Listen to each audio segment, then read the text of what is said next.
शंकु, इंग्लिश में इसे कोन कहते हैं। क्या कहते हैं? कोन। CONE, शंकु, जिसे इंग्लिश में हम कोन कहते हैं, CONE। और आप बहुत सारे एग्जाम्पल देख सकते हैं अपने दैनिक जीवन में शंकु के। तो ऐसे एग्जाम्पल्स हैं, जैसे बर्थडे होता है, बर्थडे में टोपी पहना जाता है, तो बर्थडे वाला टोपी जनरली शंकु के आकार का होता है। उसके बाद आप देखते हैं होली में टोपी होती है, होली खेलते हैं लोग टोपी पहन के, उसमें भी शंकु के आकार की टोपी होती है। और भी जगह पे कुछ जोकर होता है, जोकर नाटक में या कहीं, तो जोकर भी टोपी उस तरह का पहन होता है। जोकर का टोपी भी शंकु के आकार का होता है। आप कभी देखते हैं प्याज, गाजर, प्याज भी शंकु के आकार का होता है। ये सलजम किसके आकार का होता है? वो भी सलजम वाइट कलर का जो होता है शंकु के आकार का। चुकंदर भी शंकु के आकार का होता है। गाजर, मूली, ये सब किस आकार के हैं? शंकु के आकार के। इस तरह की बहुत सी चीज़ें हैं। और कभी कभी राजमिस्त्री को काम करते आपने देखा है? जी। राजमिस्त्री जब काम करते हैं तो राजमिस्त्री कुछ एक उनके पास एक लोहे का यंत्र होता है, तो वो भी शंकु के आकार का होता है। लट्टू किस आकार का होता है? तो बच्चे नचाते हैं ना लट्टू को, वो शंकु के आकार का होता है। और ये अभी ये काजल ने बनाया है ना, अभी ये किस आकार का बनाया है? शंकु के आकार। तो इसे शंकु कैसा होता है इसको अंदाज़ा है, इसलिए इसने बनाया है। अभी देखिए आपके सामने ही है। तो हमारे पास ये शंकु है। और आप देखिए कि शंकु का ये जो जिसको हम छू पा रहे हैं, ये वक्र पृष्ठ है। क्या है ये? वक्र पृष्ठ है।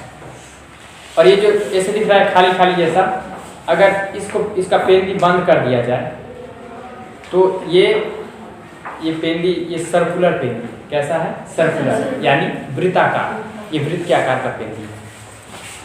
तो अब हम ये वक्र को छू रहे हैं ना, अब आपको जो भी दिख रहा है ना, ये घुमा करके मैं इसे दिखा रहा हूँ, जो भी दिख रहा है मैं छू रहा हूँ जिसको, वो सब वक्र पृष्ठ है। किसका वक्र पृष्ठ? शंकु का।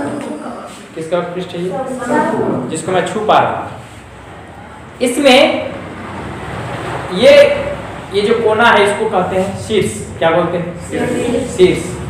इंग्लिश में वर्टेक्स ऑफ द कोन, शंकु का शीर्ष। ये शंकु का शीर्ष है। तो शंकु में हम क्या क्या देखते हैं? एक शीर्ष होता है। क्या होता है?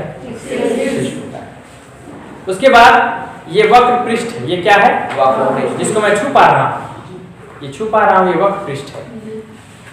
और ये पृष्ठ, ये भी पृष्ठ है, अभी तो खाली है, इसको हम बंद कर देंगे। अगर किसी कागज से हम इसको बंद कर दें तो ये जो पृष्ठ है सर्किल के आकार का, इसको और वक्र को जोड़ देंगे तो संपूर्ण पृष्ठ मिलेगा। क्या मिलेगा? संपूर्ण पृष्ठ। यानी संपूर्ण पृष्ठ, शंकु का संपूर्ण पृष्ठ प्राप्त करने के लिए हमें शंकु के वक्र पृष्ठ में वृत्ताकार पृष्ठ को जोड़ना पड़ेगा। यानी इसके क्षेत्रफल और इसके क्षेत्रफल को जोड़ देंगे तो हमें संपूर्ण पृष्ठ का क्षेत्रफल प्राप्त हो जाएगा। उसके बाद हम देखते हैं इसमें और क्या क्या हो सकता है। एक लंबाई देखिए, तिरछी लंबाई। ये जो लंबाई शीर्ष से लेके यहाँ तक की जो लंबाई है, इसे हम तिरछी लंबाई कहते हैं, या तिरछी ऊंचाई भी कहते हैं। तिरछी लंबाई भी कहते हैं हम, और कभी कभी तिरछी ऊंचाई भी हम कहते हैं। तो शंकु की ये तिरछी लंबाई है या तिरछी ऊंचाई है। उसके बाद एक और लंबाई होती है, ऊंचाई होती है, एक और ऊंचाई होती है, जिसे हम, अगर ये पेन है हमारे पास, अगर हम ऐसे खोल करके, ये देखिए ऐसे करके अगर हम ये करें, ये देखिए, इससे बड़ी कलम, अगर अभी तो ये छोटी है, जैसे मान लीजिए यहाँ जो सतह है, ये सतह है ना, सर्कुलर सतह का जो केंद्र है, सर्कुलर जो सरफेस है, वृत्ताकार सतह का केंद्र होगा ना, क्योंकि वृत्त है तो वृत्त का केंद्र होता है, तो इसका केंद्र यहाँ पर होगा, लगभग होगा ना बीच में। ये जो सरफेस है इसके केंद्र में क्या होगा? इस सरफेस के बीच में क्या होगा? केंद्र होगा। और केंद्र से लेकर के अंदर ही शीर्ष तक की जो लंबाई होगी, उस लंबाई को शंकु की ऊंचाई बोलते हैं। क्या बोलते हैं? शंकु की ऊंचाई। ये शीर्ष, शंकु के शीर्ष से शंकु के वृत्ताकार सतह के केंद्र को मिलाने वाला रेखाखंड, अगर हम उसकी लंबाई मापते हैं तो वह लंबाई ऊंचाई होगी। किसकी ऊंचाई? शंकु की ऊंचाई। याद रखिएगा, तिरछी ऊंचाई और ऊंचाई, केवल अगर ऊंचाई रहे तो ये ऊंचाई की बात करेंगे, यानी शीर्ष से वृत्ताकार सतह के केंद्र के बीच की जो ऊंचाई है ना, कि दूरी जो है, लंबाई जो है, उसे हम ऊंचाई कहेंगे।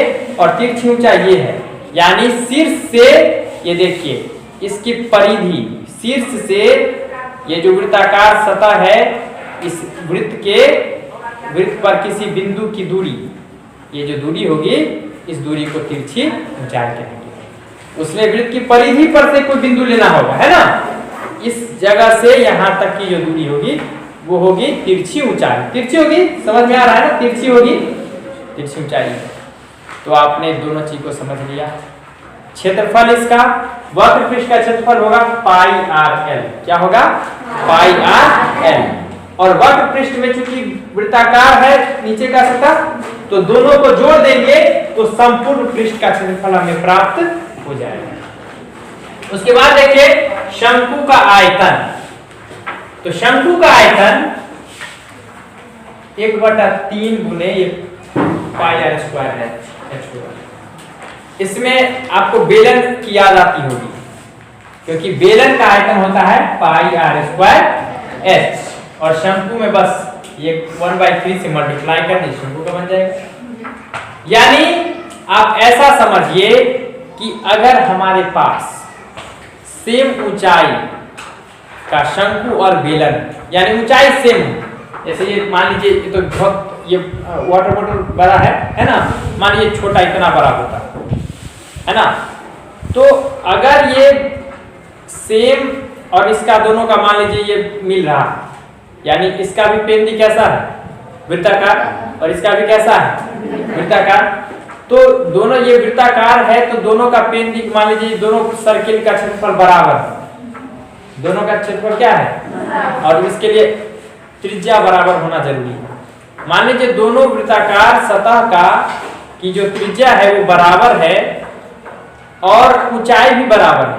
तिरछी ऊंचाई नहीं, शंकु की तिरछी ऊंचाई नहीं कर रहे, ऊंचाई कर रहे। इसकी ऊंचाई और बेलन की ऊंचाई और आधार की त्रिज्या बराबर हो। यदि किसी शंकु और बेलन में आधार की त्रिज्या और ऊंचाई समान हो, तो आयतन के मामले में बेलन शंकु के 3 गुना हो जाएगा। यानी बेलन के आयतन का तिहाई है शंकु का आयतन। शर्त क्या है? त्रिज्या बराबर। किसकी त्रिज्या? आधार की त्रिज्या। और दूसरी शर्त क्या है? ऊंचाई भी बराबर होनी चाहिए। 2 चीजें बराबर होनी चाहिए, ऊंचाई और आधार की त्रिज्या। तो बेलन और शंकु में क्या रिलेशन होगा कि बेलन का आयतन शंकु के आयतन से 3 गुना होगा। क्या होगा? 3 गुना ज्यादा होगा। Any problem?